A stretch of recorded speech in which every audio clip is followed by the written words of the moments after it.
Hello everyone, আসসালামু আলাইকুম, welcome to my channel. তো আপনাদের ফোন কি দিন দিন স্লো এবং কি হ্যাং হয়ে যাচ্ছে, ফোন ইউজ করতে পারতেছেন না? যখনই ফোনে টাচ করেন তখন ফোনটা অটোমেটিক এক জায়গা থেকে অন্য জায়গায় অটোমেটিক কাজ করা শুরু করে। তো আপনাদের জন্য আজকের এই ভিডিওটা, আজকে আপনাদের দেখাবো কিভাবে আপনারা আপনাদের ফোনকে অতি ফাস্ট এবং দ্রুত করতে পারেন কয়েকটি সেটিংসের মাধ্যমে। তো চলুন আপনাদের দেখিয়ে দিচ্ছি। তো এটা করার জন্য আপনাদের প্রথমত চলে যেতে হবে ফোনের সেটিংসে। তো এখান থেকে আমি আমার ফোনের সেটিংসে চলে যাচ্ছি। চলে যাওয়ার পর এখন আমি স্ক্রল করে অ্যাবাউট ফোন নামে একটা অপশন আছে, সেখানে ক্লিক করব। এখানে ক্লিক করার পর এখানে দেখতে পাচ্ছেন সফটওয়্যার ইনফরমেশন নামে একটা অপশন রয়েছে, এখানে ক্লিক করবেন।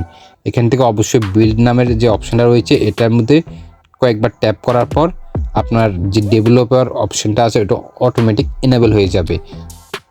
যখন আপনি এনেবল করতে যাবেন অবশ্যই লকটা ছাবে লকটা দিয়ে দিবেন, ফোনের স্ক্রিন লকটা। এখন আমি আপনাদের দেখিয়ে দিচ্ছি, আমার যেহেতু অলরেডি ডেভেলপার অপশনটা চালু রয়েছে তাই সরাসরি আমি এখান থেকে ওপেন করলাম।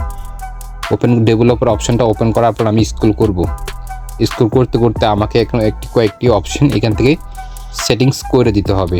তো এটা করার জন্য আমি নিচে স্ক্রল করার পর এখানে দেখতে পাচ্ছেন উইন্ডো অ্যানিমেশন স্কেল নামে একটা অপশন রয়েছে, এখান থেকে অবশ্যই আপনাদের 1 থাকবে, এখান থেকে আপনারা 0.5x করে দেবেন।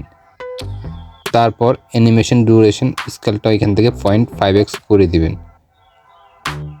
তারপর এখানে ট্রানজিশন অ্যানিমেশন স্কেলটা সবগুলা এই তিনটা অপশনগুলো 0.5x করে দিবেন। তারপর আর দেখবেন আপনাদের ফোনটা অতি ফাস্ট এবং দ্রুত কাজ করতেছে। তো এই ছিল আজকের ভিডিও। এই ধরনের মোর ইন্টারেস্টিং ভিডিওর জন্য অবশ্যই চ্যানেলটা সাবস্ক্রাইব করে পাশে থাকবেন, যাতে নতুন নতুন ট্রিক্স রিলেটেড ভিডিও ছাড়া মাত্র আপনাদের কাছে পৌঁছে যায়। ধন্যবাদ।